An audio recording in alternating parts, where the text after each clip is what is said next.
Good morning प्यारे बच्चों। आज हम सीखेंगे vertical opposite angle, transversal line, corresponding angle, exterior angle, interior angle और अल्टरनेट एंगल। पिछली वीडियो में आपने क्या सीखा था कि एंगल्स क्या होते हैं, कॉम्प्लीमेंट्री एंगल क्या होते हैं, सप्लीमेंट्री एंगल क्या होते हैं, वो सब आपने सीख लिया था। अगर नहीं सीखा है तो मैं वीडियो लिंक कर रही हूँ, वो एक बार जरूर कर लेना क्योंकि वो यूज होने वाला है। ठीक है, तो देखिए वर्टिकली अपोजिट एंगल क्या होते हैं। जब कोई दो लाइनें आपस में इंटरसेक्ट करती हैं, मैं इसको मान लेती हूँ लाइन ए बी और इसको मान लेती हूँ लाइन सी डी। जब कोई दो लाइनें आपस में इंटरसेक्ट करती हैं तो जो एंगल बनाती हैं ये एंगल और जो अपोजिट होते हैं एंगल 1 और एंगल 2, ओके, एंगल 3 और एंगल 4 क्या होंगे, इक्वल होंगे और इनको क्या बोला जाएगा, वर्टिकल एंगल्स, यानी कि vertically opposite angles, vertically opposite angle. तो मैं लिख सकती हूँ angle 1 is equal to angle 2 और angle 3 is equal to angle 4, okay. अगर मान लो ये मेरा 70 डिग्री है तो ये भी मेरा 70 डिग्री ही होगा, अगर ये मेरा 50 डिग्री है तो ये भी मेरा 50 डिग्री ही होगा, ये इक्वल रहेंगे हमेशा। अब एक तो तरीका ये है कि हमने इनको एंगल 1 2 3 4 दे दिया नाम, एक आप इनको जैसे मैंने इसको मान लिया वर्टेक्स O, तो मैं क्या दूंगी, angle A O D is equal to किसके इक्वल है, एंगल सी ओ बी के। तो फिर इधर वाला जो है ये वाला angle A O C is equal to angle D O B. हम यही चीज इस तरीके से भी लिख सकते हैं, ओके। तो अब ये तो हमने सीखा कि वर्टिकली अपोजिट एंगल्स हमारे क्या होते हैं। अब आप सीखेंगे ट्रांसवर्सल लाइन क्या होती है। ट्रांसवर्सल लाइन आपको आनी बहुत जरूरी है। देखिए जब दो लाइनें होती है, मान लो कोई भी, फॉर एग्जांपल यहाँ पर मैं लाइन ले लेती हूँ, एक लाइन ले लेती हूँ यहाँ पर मैंने दो लाइनें ले ली, एक लाइन ये ली, एक लाइन ये ली और 3 लाइनें ले लेते हैं, ठीक है। ये हो गई मेरी M, ये हो गई मेरी N, N है ये, ओके, और ये हो गई मेरी M, ये हो गई मेरी P। जब कोई लाइन दो या दो से अधिक लाइनों को काटती है, जब कोई लाइन, जैसे मैं इसको मान लेती हूँ लाइन L, ठीक है, जब कोई लाइन दो या दो लाइनों को काटती है तो वो क्या कहलाती है, वो ट्रांसवर्सल लाइन कहलाती है। और उनके काटने से डिफरेंट डिफरेंट एंगल्स बनते हैं। क्या बोला मैंने कि जब कोई लाइन एक से अधिक लाइनों को काटती है, जैसे ये काटती भी जा रही है ना, इसको भी काट रही है, इसको भी काट रही है, इसको भी, तो ये मेरी कौन सी लाइन हो गई, ये मेरी ट्रांसवर्सल लाइन हो गई। तो बच्चों ये ना आपको आएगा तभी आप अपनी वर्कशीट कर पाएंगे, ठीक है। अब हम जानेंगे corresponding angle, exterior angle, interior angle and alternate angle. तो चलिए हम स्टार्ट करते हैं इन सब के बारे में जानना। जैसा कि मैंने आपको बताया कि यहाँ पे देखेंगे आप ध्यान से, हम लोग वर्टिकल एंगल कर चुके हैं। ये जो जिस वर्कशीट से हम कर रहे हैं ये आपकी 19 अगस्त और वर्कशीट नंबर 20 है। The point of intersection of a two line, यानी कि दो लाइनें जहां पर आपस में काटेंगी तो 2 pair of vertically opposite angle बनेंगे। एंगल ये मैं आपको समझा चुकी हूँ। तो अब हम चलते हैं नेक्स्ट फिगर में। मैंने कहा था कि जब कोई जो लाइन होती है दो लाइनों को काट देती है तो ये हमारी जो लाइन L है ये हमारी क्या कहलाएगी, ये ट्रांसवर्सल लाइन कहलाएगी, ओके। तो जो ये एंगल्स बनेंगे, ठीक है, जो लाइनों के दो लाइनों के अंदर ये वाले, जैसे angle 4, angle 3, angle 5, angle 6, angle 4, angle 3, 5, 6, तो ये तो हमारे कहलाएंगे इंटीरियर एंगल, ठीक है। जो अंदर वाली साइड होंगे ये वाले और ये वाले, ये तो इंटीरियर एंगल होंगे। जो दो लाइनों के बाहर जो एंगल होंगे, जैसे कि एंगल 1, एंगल 2, एंगल 7 और एंगल 8, ये हमारे क्या कहलाएंगे, एक्सटीरियर एंगल कहलाएंगे। अब हम चलते हैं नेक्स्ट। अब हम देखेंगे कि कोरस्पोंडिंग एंगल क्या होते हैं। कोरस्पोंडिंग एंगल सेम कॉर्नर वाले, जैसे कि जैसे ये लाइन है, ठीक है, अब सेम साइड में एंगल 1, जैसे कि एंगल 1 इस साइड में है और एंगल 5 भी सेम साइड में है, ठीक है। एंगल 1 और एंगल 5 क्या हो जाएगा मेरा, क्या हो जाएगा, कोरस्पोंडिंग एंगल कहलाएगा। When two lines are intersected by transversal line then the angle in matching corner, जो मैचिंग कॉर्नर होंगे, ठीक है, जो मैचिंग कॉर्नर होंगे वो कोरस्पोंडिंग एंगल कहलाएंगे। यानी कि ये वाला कॉर्नर और ये वाला कॉर्नर मैच कर रहा है तो एंगल 1 क्या हो जाएगा, कोरस्पोंडिंग एंगल हो जाएगा 5 के, और वो बराबर भी होंगे। 3 का कोरस्पोंड, यहाँ पे एंगल 1 का कोरस्पोंडिंग क्या है, इसका और इस एक कोना सेम है, एंगल 1 का कोरस्पोंडिंग 5 हो गया। तो यहाँ पे अगर आप देखें तो एंगल 2 का कोरस्पोंडिंग क्या हो जाएगा, 6 हो जाएगा। तो यहाँ पे 6 लिख देते हैं, यहाँ पे 6 ले लेते हैं।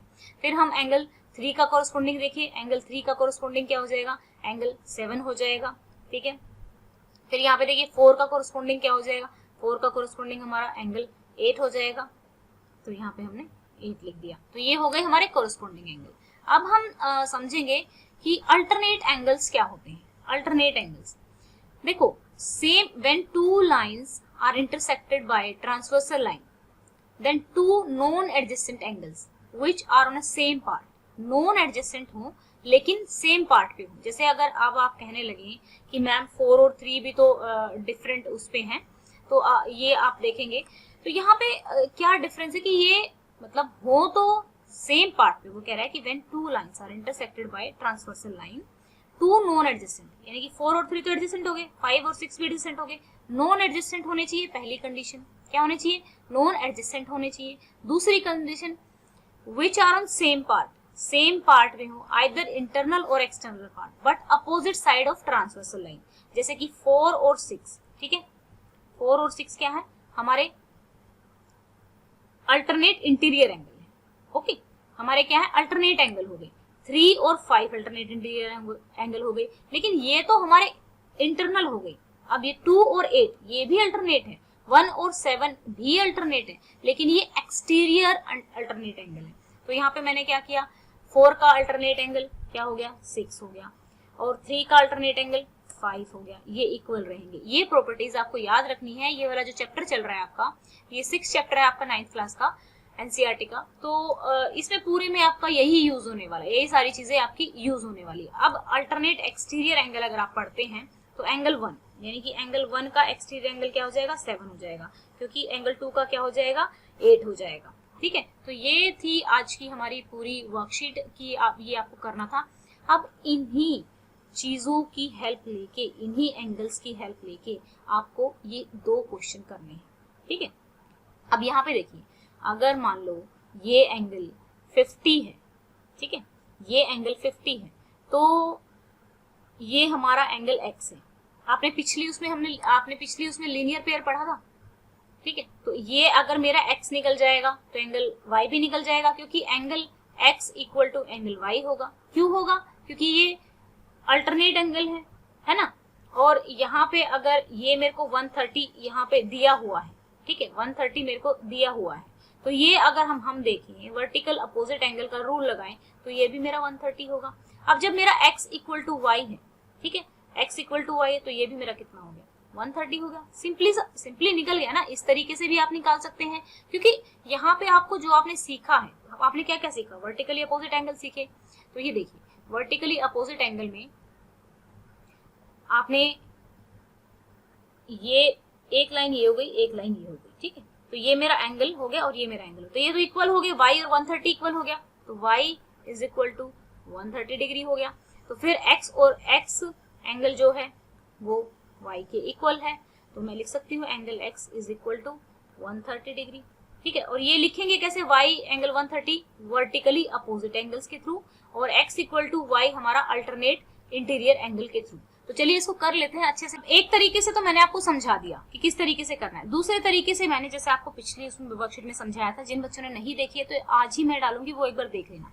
तो मैंने आपको बताया था कि जो स्ट्रेट लाइन बनाती है वो 180 डिग्री के इक्वल होते हैं। ये वाला एंगल और ये वाला एंगल 180 डिग्री के हैं। अगर हम इसको ध्यान से देखें तो ये 180 डिग्री बना रहे हैं, तो किसके अकॉर्डिंग, लीनियर पेयर के अकॉर्डिंग। जो भी चीजें आप सीखते हैं वो आपकी बाद में यूज होती हैं। तो एंगल x प्लस 50 डिग्री किसके इक्वल हो जाएगा, 180 डिग्री की। जब ये 50 उधर जाएगा तो हमारा कितना हो गया, 130 डिग्री आ गया। जब ये हमारा 130 डिग्री है तो हमें पता है कि वर्टिकली अपोजिट एंगल्स इक्वल होते हैं। तो एंगल जो हमारा क्या हो जाएगा, angle x equal to angle क्या हो जाएगा, y हो जाएगा। y हमारा कितना हो गया, 30 हो गया। ये अल्टरनेट हमारे अपोजिट एंगल्स भी हैं, ठीक है। In two parallel lines the alternate interior angles जो होते हैं वो इक्वल होते हैं, तो मैं लिख सकती हूँ x इक्वल टू y। तो ये प्रूव करता है कि अल्टरनेट इंटीरियर एंगल्स जो होते हैं वो हमारे क्या होते हैं, इक्वल होते हैं। तो यहाँ पर आपको ये प्रूव करना था। ओके, तो ये हमारा प्रूव हो गया, क्योंकि अभी तक हम कह रहे थे ये बात कि हाँ भाई इक्वल होते हैं, तो ये हमारा प्रूव होता है। अब दूसरे क्वेश्चन में भी उन्होंने ये डायग्राम दिया हुआ है, और यहाँ पे आपको वैल्यू निकालनी है एक्स और वाई की। तो चलिए अब आप देख सकते हैं ए पी क्यू, ए पी क्यू क्या है मेरा 50 है, ठीक है। P angle P Q are ये मेरा क्या है, ये मेरा वाई है। तो ये अगर आप देखें तो एक लाइन ये एंगल इधर बना हुआ है और ये एंगल इधर बना हुआ है। तो ए पी क्यू 50 है और पी क्यू आर, ठीक है, P Q R is equal to x दिया हुआ है। तो एक्स हमारा किसके इक्वल हो जाएगा, एक्स हमारा किसके इक्वल हो जाएगा 50 के इक्वल हो जाएगा according to the alternate interior angle, है ना। अभी प्रॉपर्टी हमने की ए पी आर मेरा कितना दिया हुआ है 127 दिया हुआ है। ए पी आर यहाँ पे आप देखेंगे जो एंगल हमारा है ए पी आर, ये वाला जो पूरा एंगल मेरा दिया हुआ है, ये पूरा एंगल ये वाला ये वाला पूरा एंगल ये वाला मेरा कितना दिया हुआ है A P R is equal to P R D, P R D, है ना। ये सेम ही एंगल है एज इट इज गिवन क्योंकि 127 है। We know that A P R is equal to A P Q plus Q P, ठीक है, A P Q plus Q P R, ठीक है। ये बोल रहा है कि ये वाला पूरा ये वाला एंगल और ये वाली लाइन को मैं ऐसे आगे एक्सटेंड कर दूं तो ये वाला जो एंगल है मेरा इतना सिर्फ इतना, मैं दूसरे पेन से करती हूँ, सिर्फ इतना एंगल, ये एंगल और ये एंगल इक्वल हो जाएगा, ठीक है। तो अभी ध्यान से देखिए ए पी क्यू, ठीक है, प्लस पी क्यू आर, ये वाला एंगल और ये वाला एंगल किसके इक्वल है हमारा एंगल ए पी आर, इस वाले 127 के, ठीक है ना। तो हमारा एंगल क्या आ जाएगा यहाँ पे 127 भी आप लिख सकते हैं। Now putting the value of Q P R is equal to y दिया हुआ है and A P R is equal to 127 दिया हुआ है। तो 127 और हमारा जो एंगल दिया हुआ है ए, ये वाला एंगल ये 50 दिया हुआ है, प्लस में ये हमें पता नहीं है जो कि हमारा वाई एंगल है, ठीक है। तो वाई की वैल्यू कितनी आ गई 77 डिग्री इसकी वैल्यू आ गई। अब अगर आप ऊपर देखते हैं तो thus the value of x and y are calculated. X की वैल्यू कितनी है 50 है क्योंकि क्या है ये अल्टरनेट इंटीरियर एंगल है। तो ये देखिए ये अल्टरनेट इंटीरियर एंगल 50 और y is equal to 77 degree. I hope आपको अच्छे से ये समझ में आ गया होगा। तो अब हम करेंगे नेक्स्ट क्वेश्चन। तो बच्चों देखो आज की वर्कशीट में हमने क्या क्या सीखा है, वर्टिकल अपोजिट एंगल सीखे हैं, ट्रांसवर्सल लाइन सीखी है, corresponding angle, exterior angles, interior angle, alternate interior angle. Okay, तो ये सारे हमने सीख लिए। अगर अभी भी आपको लगता है कि कोई डाउट है, ठीक है, तो आप कमेंट कर सकते हैं। अगर कोई क्वेश्चन नहीं समझ में आया है तो वो हम दोबारा कर लेंगे क्योंकि दो ही क्वेश्चन थे, दोनों में ये सारी चीजें यूज हुई हैं। देखो वर्टिकली अपोजिट एंगल भी यूज हुआ है, इंटीरियर एंगल और अल्टरनेट एंगल भी यूज हुआ है। अब इनकी प्रैक्टिस करनी बहुत जरूरी है क्योंकि आपकी वर्कशीट में सिर्फ टॉपिक कराए जाएंगे, प्रॉपरली पूरी तरीके से हमारे क्वेश्चंस नहीं होंगे, तो आपकी प्रैक्टिस नहीं होगी तो अच्छे से नहीं होगा। तो मुझे कमेंट करके बताना क्या आज से हम अपना जो हमारा ये 6 चैप्टर स्टार्ट हुआ है आपका 9th क्लास का, क्या हम ये स्टार्ट कर सकते हैं आज से, सो दैट कि आपको चीजें अच्छे से समझ में आने लगे। एनसीईआरटी का चैप्टर स्टार्ट कर लेते हैं और आपकी प्रैक्टिस भी हो जाएगी इस चीज से। ओके, तो बताना है कि वीडियो कैसा लगा। Thank you, have a nice day, may God bless you.